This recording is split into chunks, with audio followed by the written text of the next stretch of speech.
जो खुद भगवान हो तो वे सूली पे चढ़ गया, वो अपने आप को नहीं बचा सका, वो हमें क्या बचाएगा। तो मैंने उसकी एक हंसी उड़ाई। इनकी सरकार दोबारा से आ गई ना, तो मेरे ख्याल से या तो ईसाइयों को यहाँ से पलायन करना पड़ेगा, मुसलमानों का तो चलो हम मान रहे हैं उनमें कुछ लोग जिहादी हैं, उनको ऐसे मुसलमान जिहादी है। कुछ लोग बेधड़कों के चर्च में घुसाएंगे, बाइबल को फाड़ देंगे, मारेंगे, पीटेंगे। उनके खिलाफ तो मुकदमा पुलिस ने क्या दर्ज करना है, उल्टे बेचारे पादरी मुकदमा दर्ज करें। ये कहते हैं जिस पत्थर पे राम राम लिख दिया था वो डूबे नहीं थे, वो इतनी शक्ति थी, उनमें शक्ति थी। मूसा जो कि सिर्फ चेला था यीशु मसीह का, यीशु मसीह तो बाद की बात है, वो क्या चीज थे। मूसा ने लाठी मारी, समंदर दो भाग हो गया। मैडम मुझे एक भी देवी देवता का नाम गिनवा दे धरती में पैदा होने के बाद वो दोबारा जिंदा हुआ, सिर्फ यीशु मसीह के। एक भी धर्म का व्यक्ति, चाहे वो हिंदू है, चाहे वो सिख है, चाहे वो मुसलमान है, यीशु मसीह कोई पति पत्नी के संभोग से पैदा नहीं हुए थे, पवित्र आत्मा से पैदा हुए थे। बताओ आज तक कोई पैदा हुआ है? आप सभी का नेशनल दस्तक पर स्वागत करती हूं। इन दिनों हिंदू राष्ट्र को लेकर कई चर्चाएं लगातार जारी हैं, लेकिन अभी कई सारे लोग ऐसे हैं जो बार बार लगातार ये कह रहे हैं कि किस प्रकार से हिंदुत्व को बढ़ावा देकर ढोंग रचा जा रहा है।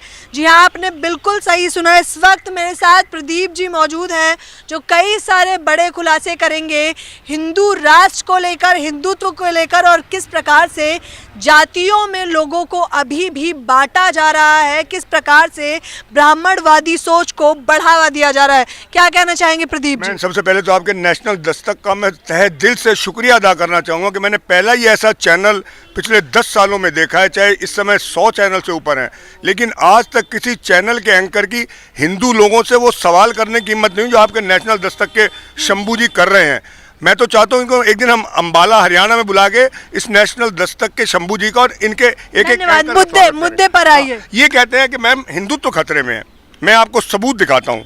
इंडोनेशिया में 87% मुसलमान और महज 1.74% हिंदू हैं, लेकिन हिंदू सुरक्षित हैं, खतरे में नहीं है। मलेशिया की कुल आबादी का 63% मुसलमान और 6.3% हिंदू है, लेकिन वहाँ हिंदुओं पर कोई खतरा नहीं है। अरब देशों का में तो धर्म ही इस्लाम है, 98% मुस्लिम है, वहाँ कोई 1% हिंदू है, लेकिन उन पर भी कोई खतरा नहीं है। सिंगापुर में भी 7% हिंदू हैं। माफ़ कीजिएगा मेरे मसीह भाई, यहाँ पे थोड़ी देर के लिए वीडियो को मैं रोकना चाहता हूँ। आगे भी इसकी लंबी वीडियो है एक गवाही का, जैसा कि भी आपने देख रहे थे वीडियो को, लेकिन एक आवश्यक सूचना आप सबको मैं देना चाहता हूँ। जितने भी हमारे मसीही भाई बहन हैं जो मैरिज करने के लिए इच्छुक हैं, शादी करने के लिए इच्छुक हैं, और उनको डॉक्टर, इंजीनियर, पास्टर्स और गवर्नमेंट जॉब, प्राइवेट जॉब आप अपने ही शहर में खोज रहे हैं, तो हमारा जीसस बुलाता है मैट्रिमोनी वेबसाइट है। इस वीडियो के डिस्क्रिप्शन के नीचे मैंने www.jesusbulatahai.in/रजिस्ट्रेशन का लिंक मैंने डाल दिया है। आप अपना मैरिज का रजिस्ट्रेशन कर सकते हैं और वहाँ पर ही हमारा वेबसाइट का कॉन्टैक्ट नंबर भी मिल जाएगा, सारा चीज़ मिल जाएगा। इस वीडियो के डिस्क्रिप्शन में मैंने लिंक दे दिया है। अगर आप चाहते हैं आप अपने लिए एक मसीही जीवन साथी ढूंढना, तो आप हमारे वेबसाइट पे आके ये फॉर्म जो देख रहे हैं, ये फॉर्म को भर कर सबमिट करें। आपको यहीं पर ही आपको आपका अपना जीवन साथी मिल जाएगा देखने के लिए। जी हाँ, आइए आगे की वीडियो हम देखते हैं। ये रहा वीडियो। लेकिन सुख से रहते हैं वहाँ भी।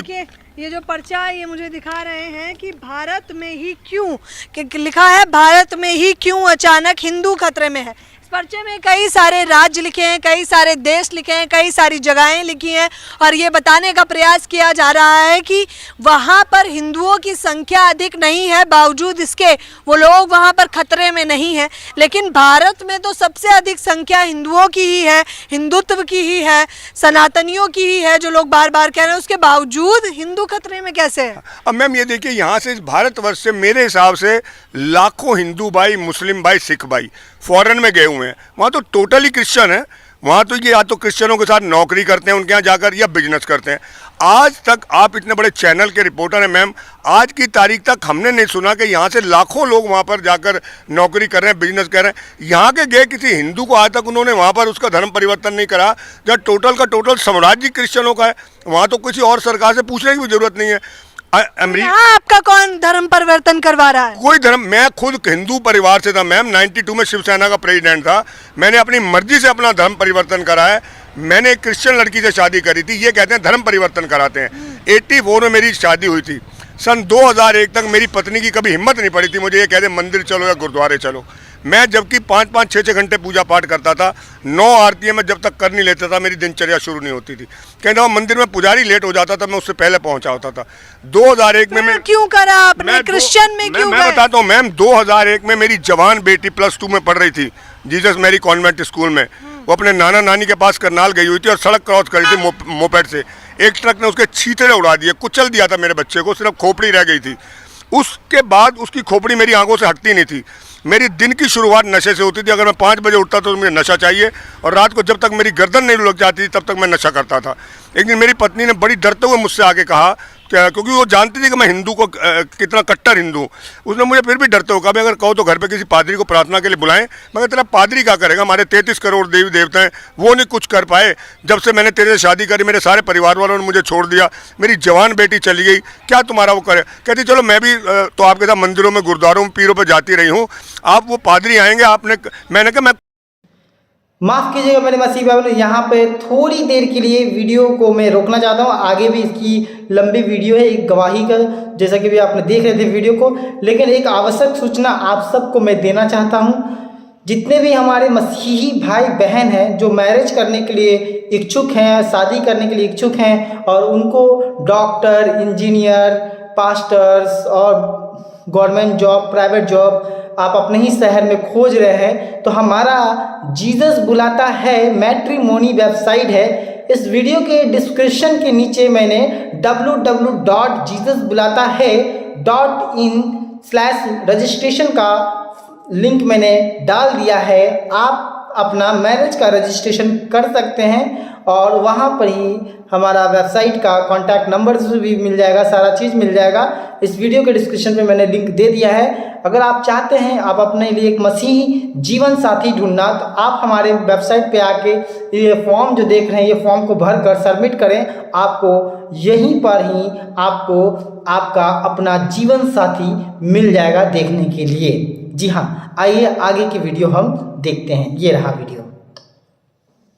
करूँगा कुछ नहीं, वो कहती कोई बात आप नहीं। कट्टर हिंदू थे, कट्टर। लेकिन आपकी पत्नी ने आपको ये कहा, सजेशन दिया कि पादरी आ जाएं, तो आपने उन्हें बुलाया? नहीं, उसने ये कहा, मैं बेटी की वजह से परेशान था ना, मेरा उसका चेहरा बच्ची का हटता नहीं था समझ मेरे, गई मैं। तो मैं बोला भी बुला लो, मुझे कोई टेंशन नहीं, मैं कुछ करूँगा नहीं। तो वो पादरी साहब आते थे, मुझे नहीं पता 5-7 मिनट वो क्या प्रार्थना करते थे, मुंह से कुछ नहीं बोलते थे, बस लास्ट में आमीन बोल के चले जाते थे। मैंने तीसरे दिन अपनी पत्नी से कहा, मैं कि आमीन शब्द तो कोई मुसलमानों का लग रहा है, भाई आमीन का क्या मतलब है? तो वो बोली आमीन का मतलब है परमेश्वर ऐसे ही हो जाए। मैं क्या तुम्हारे ही भगवान कोई ऐसा हो गया जो खुद भगवान हो तो वो सूली पे चढ़ गया, वो अपने आप को नहीं बचा सका, वो हमें क्या बचाएगा? तो मैंने उसकी एक हंसी उड़ाई। तो लेकिन जब उसने कहा कि इसका मतलब होता है परमेश्वर ऐसे ही हो जाए, 9वें दिन जब उन पादरी साहब ने आंख खोली और आमीन बोल के मेरी पत्नी से क्या बोले, भाई पवित्र आत्मा मुझे कह रहा है कि परमेश्वर तुम्हारे पति से क्रिश्चियन कम्युनिटी के लिए बहुत काम लेगा। तो मैं समझ नहीं पाया ये मेरी पत्नी को बेवकूफ़ बनाने आया है या मुझे अपने झांसे में ले रहा है। तो मैंने उसे पादरी, मेरे घर से निकल यहाँ से, नशे में तो मैं था ही मैम। तो पादरी साहब बुरा नहीं माने फिर भी, तो उन्होंने एक छोटी सी किताब मेरे हाथ में दी, मैंने उन्हीं के सामने पढ़नी, खोलनी तो दूरी बात उठा के परे फेंक दी मैंने, और वो चले गए। लेकिन अगले दिन जब मैं सुबह उठाऊँ 5 बज गए, 6 बज गए, 7 बज गए, 8 बज गए, 9 बज गए, 10 बज गए, जो नशा मैं सुबह 5 बजे उठते ही करता था वो 10 बजे तक मेरा दिल ना करे। हार के शाम को 4 बजे मैंने जबरदस्ती तो ऐसे तो कई चमत्कार हिंदुओं में भी हुए हैं, नहीं, तो भगवान श्री राम ने भी करे हैं। मैं मेरी बात सुनिए, अगर मैं करूँ चमत्कार हूँ, मैंने भी गीता पढ़ी है, रामायण पढ़ी है, लेकिन अगर हम कंपैरिजन करें, मैं ये नहीं कहता कि वो भगवान नहीं था, भगवान नहीं तो मैं पागल थोड़ी था, उनकी 9 घंटे पूजा पाठ करता था। मेरी एक दफ़ा ज़िंदगी खुद भगवान शंकर ने बचाई थी, ये नहीं, वो भी शक्तिशाली थे। लेकिन कंपैरिजन तो करो। अब नई क्लास में बच्चा स्टूडेंट जाएगा, नहीं कोई करेगा तभी सीखेगा ना। तो आप क्या चाहते हैं, जितने भी हिंदू हैं वो लोग हिंदू राष्ट्र न बनाए, बल्कि नहीं, हिंदुत्व का राग ना लापे ना, झूठ का, भाई ये क्यों झूठ बोल रहे हैं, हिंदुत्व खतरे में है। आज तक आप बताएं, आज तक आपने कभी सुना है किसी हिंदू को सड़क पे किसी ने थप्पड़ मार दिया हो? क्रिश्चियन की तो बात ही छोड़ दो, क्रिश्चियन तो बेचारा खाम में नहीं सो सकता, किसी सिख ने मार दिया हो, किसी मुसलमान। रामदेव बाबा कहते हैं धूप बत्ती जलाते हैं, मोमबत्ती जलाते हैं और करते अपराध है क्रिश्चियन। नहीं, मोमबत्ती जला, अब मेरी बात सुनो, ऐसे तो मोदी ने थालियां बजवाई थी, उससे बड़ा टोटका क्या हो सकता था? वो भगवान की हंसी उड़ा रहे थे या उनकी पूजा कर रहे थे? यार उनको स्वागत कर रहे थे डॉक्टरों का। नहीं, स्वागत, मेरी बात सुनिए मैम, कोरोना को भगा रहे थे। मेरी बात सुनिए, कोरोना तो इन्हीं ऐसे ही लोगों की वजह से परमेश्वर लेके आए। माफ़ कीजिएगा मेरे मसीह भाई, यहाँ पे थोड़ी देर के लिए वीडियो को मैं रोकना चाहता हूँ। आगे भी इसकी लंबी वीडियो है एक गवाही का, जैसा कि भी आपने देख रहे थे वीडियो को। लेकिन एक आवश्यक सूचना आप सबको मैं देना चाहता हूँ। जितने भी हमारे मसीही भाई बहन हैं जो मैरिज करने के लिए इच्छुक हैं, शादी करने के लिए इच्छुक हैं, और उनको डॉक्टर, इंजीनियर, पास्टर्स और गवर्नमेंट जॉब, प्राइवेट जॉब आप अपने ही शहर में खोज रहे हैं, तो हमारा जीसस बुलाता है मैट्रिमोनी वेबसाइट है। इस वीडियो के डिस्क्रिप्शन के नीचे मैंने www.jesusbulatahai.in/रजिस्ट्रेशन का लिंक मैंने डाल दिया है। आप अपना मैरिज का रजिस्ट्रेशन कर सकते हैं और वहाँ पर ही हमारा वेबसाइट का कॉन्टैक्ट नंबर भी मिल जाएगा, सारा चीज़ मिल जाएगा। इस वीडियो के डिस्क्रिप्शन में मैंने लिंक दे दिया है। अगर आप चाहते हैं आप अपने लिए एक मसीही जीवन साथी ढूंढना, तो आप हमारे वेबसाइट पे आके ये फॉर्म जो देख रहे हैं, ये फॉर्म को भर कर सबमिट करें। आपको यहीं पर ही आपको आपका अपना जीवन साथी मिल जाएगा देखने के लिए। जी हाँ, आइए आगे की वीडियो हम देखते हैं। ये रहा वीडियो। जो इस देश के अंदर ऐसा बीज बो रहे हैं कि मेरे ख्याल से अगले 1-2 साल अगर ये सन 24 में इनकी सरकार दोबारा से आ गई ना, तो मेरे ख्याल से या तो ईसाइयों को यहाँ से पलायन करना पड़ेगा। मुसलमानों का तो चलो हम मान रहे हैं, उनमें कुछ लोग जिहादी हैं, उनको ऐसे मुसलमान जिहादी हैं, कुछ लोग किस प्रकार जज करते हैं आपकी ये जिहादी? मैम जैसे कि मतलब ऐसा होता है ना कि अब कोई जैसे हिंदू का परिवार, हिंदू का बच्चा है या सिख का बच्चा है या ईसाई का बच्चा है, वो ना किसी खून को देख के भी डर जाता है। इनके ये किसने कहा? अभी हाल फिलहाल में निक्की यादव और साहिल गहलोत का मामला सामने आया है। आफ्ताब से भी बुरा हाल किया साहिल ने, मार कर फ्रिज में पैक कर दिया। नहीं, मैं ये नहीं कह रहा कि वो मैं सिर्फ ये कहना चाह रहा था कि उनके दिमाग से डर इसलिए निकल जाता है कि 8 साल का बच्चा एक बकरे को काट देता है, उसको डर नहीं लगता, क्योंकि खून से डर लगता है इंसान को। अगर सड़क पे भी कोई आदमी, दिक्कत क्या है हिंदुत्व से, हिंदू राष्ट्र से? नहीं, उनको दिक्कत क्या है? अगर सभी धर्म के लोग एक साथ मिलकर रहे। मेरी बात, ये ईसाइयों को बुरा कहते हैं। अरे अगर ईसाई बुरे हैं तो क्रिश्चियन स्कूलों में बच्चों को क्यों पढ़ाते हो? क्यों हिंदू लोग कई स्कूलों के नाम क्रिश्चियन के नाम पे रखते हैं? क्या जरूरत है? फिर दूसरी बात, अगर क्रिश्चियन बुरे हैं मैम, तो ये वहाँ उनकी नौकरी करवाने क्यों भेज रहे हैं? वहाँ उनके तलवे चाटते हैं ये क्रिश्चियन हो गए। यहाँ उनकी नजरों में क्रिश्चियन बुरे हैं, वहाँ उनके बाप हैं। सभी के सभी सनातनी हैं। योगी जी कह रहे हैं सब सनातनी, स्वीकारिए आप। ओ मैडम जी, क्या सनातनी क्या वो? आप ये देखना कि देश का हाल होने वाला क्या। मुझे एक चीज बता दें, जब से मोदी जी सत्ता में आए हैं, इस देश की भलाई के लिए एक भी काम गिनवा दें। सारे अच्छे ही किया, विकास की लहर, विकास की लहर हो रही है। कमाल कर रहे हैं मैम, कौन से कहाँ का विकास?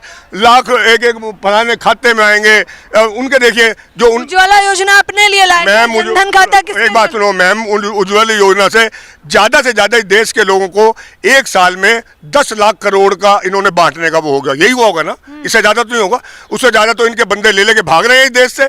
तो ये उन्हीं के हाथों से तो उन गरीबों को दिलवा के उनके वोट हासिल कर रहे हैं, और उन्हीं को ये मौका दे रहे हैं देश को लूट और भागो। तो वोट की राजनीति तो सभी कोई करता है। वोट की राजनीति का ये मतलब है हिंदुत्व को खतरे में मत डालिए। हिंदुत्व नहीं, हिंदुत्व खतरे में नहीं है, ईसाई खतरे में है मैम। हमें तो सड़क पर निकलते में डर लगता है। अब देखिए ना, यहाँ पर सभा हो रही थी, इतने में ये डर लग रहा था कि ऐसा ना हो यहाँ भी आगे आ जाए, नारेबाजी कर दें और इसको सभा को बंद करा दें। एक पास्टर एक चर्च ले रहा होता है, बेधड़कों के चर्च में घुसाएंगे, बाइबल को फाड़ देंगे, मारेंगे, पीटेंगे।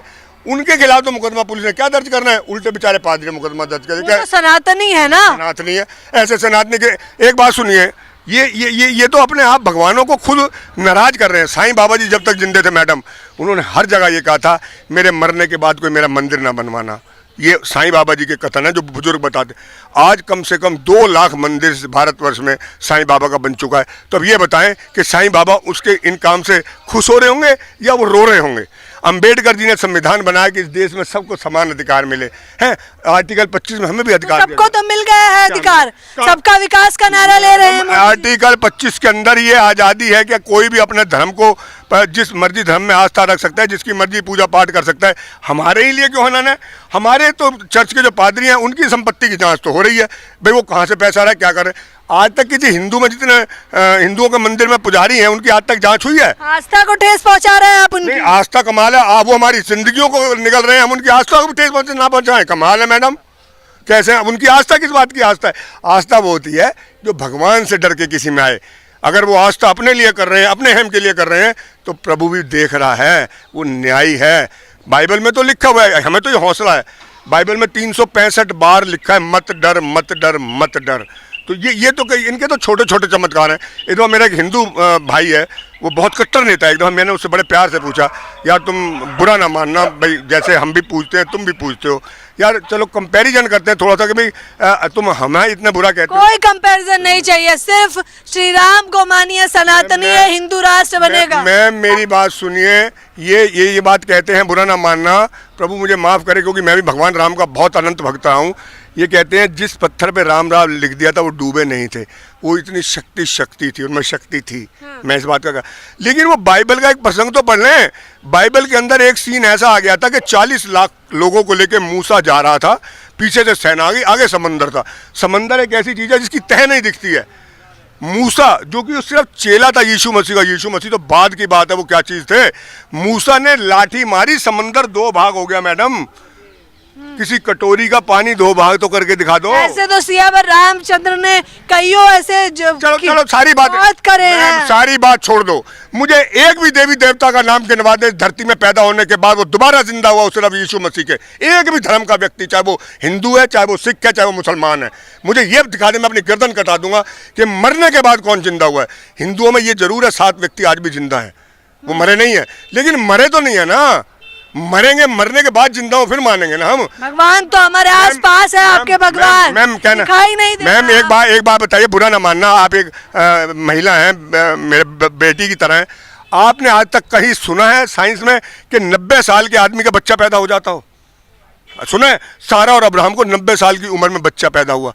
यीशु मसीह कोई पति पत्नी के संभोग से पैदा नहीं हुए थे, पवित्र आत्मा से पैदा हुए थे। बताओ आज तक कोई पैदा हुआ है बिना बहुत सारी गीताओं ग्रंथ में लिखा है, आपको क्या पता कितने तरह से। नहीं, बिना माँ बाप के मिलन के, पति पत्नी के मिलन के बच्चा पैदा हुआ, ये बताओ ना मुझे, कहाँ लिखा है? एक भी दिखाओ प्रसंग, या एक भी देवी देवता बताओ जो मरने के बाद जिंदा हुआ हो। बस आप ये साबित करने में लगे हैं कि हिंदू राष्ट्र नहीं बनना चाहिए, हिंदुत्व तो खतरे में नहीं। मैं ये कहना चाहता हूँ, जो हिंदू राष्ट्र की मांग कर रहे हैं, मैं दावा करता हूँ अगर वो जितना बुरा ईसाइयों को मानते हैं, अगर वो खुद चर्च में संडे को आके चर्च से बाइबल का पादरी का प्रचार सुन लेना, बाइबल की 2 ही चीज़ें, सिर्फ 2 ही प्रसंग बहुत है, नीति वचन ही पढ़ लें और मती पढ़ लें, मैं गारंटी देता हूं कि जो भी विरोध कर रहे हैं ना मसीह समाज का और यीशु मसीह का, मैं गारंटी देता हूं कि खुद वो यीशु मसीह कायल हो जाएंगे। क्या चाहते हैं अब आप, क्या चाहते हैं? क्यों खतरा? चाहता हूं कि वो जिए जैसे जी रहे हैं, हमें जीने का अधिकार हमसे क्यों छीन रहे हैं? हमारे चर्चों में क्यों हमले कर रहे हैं? हमारे ही साथ क्यों अनदेखी हो रही है? हम क्या बुरे हैं? अगर बुरे हैं तो फिर हटाओ ना अपने स्कूलों में से क्रिश्चियन बच्चों को। अगर आज ये फॉरेन में इतने लोग गए हुए हैं वहाँ पे, अगर पॉप जो हमारे एक ही हैं सिर्फ, यहाँ तो सरकार को राज्यसभा में वोटिंग करानी पड़ेगी, लोकसभा में वोट डालने पड़ेंगे, विधानसभा में एमएलए की गिनती होगी। वहाँ तो अगर पोप जी ने एक बात कह दी कि जितने भी भारतवर्ष से हिंदू आए हुए हैं उन्हें वापस भेज दो, तो जिन माँ बाप ने पता नहीं कैसे कैसे कर्जे ले लेके, कैसे मर मर के अपने बच्चों को भेजा है, अगर वो वापस इंडिया में आ जाएंगे तो क्या हाल होगा उनका? देखिए कई कितनी बड़ी बात कह रहे हैं, ये कह रहे हैं क्रिश्चियनों का जो अपमान इस तरह से भारत में किया जा रहा है, तुम्हारी आस्था हमारी आस्था का कुछ नहीं, ये कैसी राजनीति चल रही है इस देश में, और हिंदुत्व कैसे खतरे में है? पूरा पर्चा लेकर आए हुए हैं इतने सारे राज्यों के साथ, थाईलैंड है, वियतनाम, हाँ देश है, यूरोपियन है, अरब है, सिंगापुर है, कई सारे हैं जहां पर हिंदुओं की संख्या कम है, फिर भी वो लोग ये नहीं मानते कि हिंदुत्व खतरे में है। यहाँ सबसे अधिक बावजूद इसके ये कहा जा रहा है हिंदुत्व खतरे में है। सोच कर देखिए जनाब किस प्रकार की राजनीति आप लोगों के साथ की जा रही है, और ये तोड़ फोड़ का सिलसिला जो लगातार इनके आप कह लीजिए चर्चों पर देखा जाता है, वो कितना शर्मनाक है। संविधान में तो लिखा है ना कि जो जिस आस्था को मानना चाहता है, जिस संविधान को मानना चाहता है, वो जाहिर तौर पर उस संविधान को मानेगा। तो संविधान से हटकर कौन सा नया कानून बन रहा है, ये पूछते हैं ये लोग। इस बारे में, पूरी खबर के बारे में आप क्या कहेंगे मुझे बताना बिल्कुल ना भूलें। मेरे साथ बने रहने के लिए आपका बेहद शुक्रिया। कैमरा पर्सन आशीष के साथ ज्योति, नेशनल दस्तक। माफ़ कीजिएगा मेरे मसीह भाई, यहाँ पे थोड़ी देर के लिए वीडियो को मैं रोकना चाहता हूँ। आगे भी इसकी लंबी वीडियो है एक गवाही का, जैसा कि भी आपने देख रहे थे वीडियो को, लेकिन एक आवश्यक सूचना आप सबको मैं देना चाहता हूँ। जितने भी हमारे मसीही भाई बहन हैं जो मैरिज करने के लिए इच्छुक हैं, शादी करने के लिए इच्छुक हैं, और उनको डॉक्टर, इंजीनियर, पास्टर्स और गवर्नमेंट जॉब, प्राइवेट जॉब आप अपने ही शहर में खोज रहे हैं तो हमारा जीसस बुलाता है मैट्रिमोनी वेबसाइट है। इस वीडियो के डिस्क्रिप्शन के नीचे मैंने www.jesusbulatahai.in/रजिस्ट्रेशन का लिंक मैंने डाल दिया है। आप अपना मैरिज का रजिस्ट्रेशन कर सकते हैं और वहाँ पर ही हमारा वेबसाइट का कॉन्टैक्ट नंबर भी मिल जाएगा, सारा चीज़ मिल जाएगा। इस वीडियो के डिस्क्रिप्शन में मैंने लिंक दे दिया है। अगर आप चाहते हैं आप अपने लिए एक मसीही जीवन साथी ढूंढना तो आप हमारे वेबसाइट पे आके ये फॉर्म जो देख रहे हैं ये फॉर्म को भर कर सबमिट करें। आपको यहीं पर ही आपको आपका अपना जीवन साथी मिल जाएगा देखने के लिए। जी हाँ, आइए आगे की वीडियो हम देखते हैं। ये रहा वीडियो।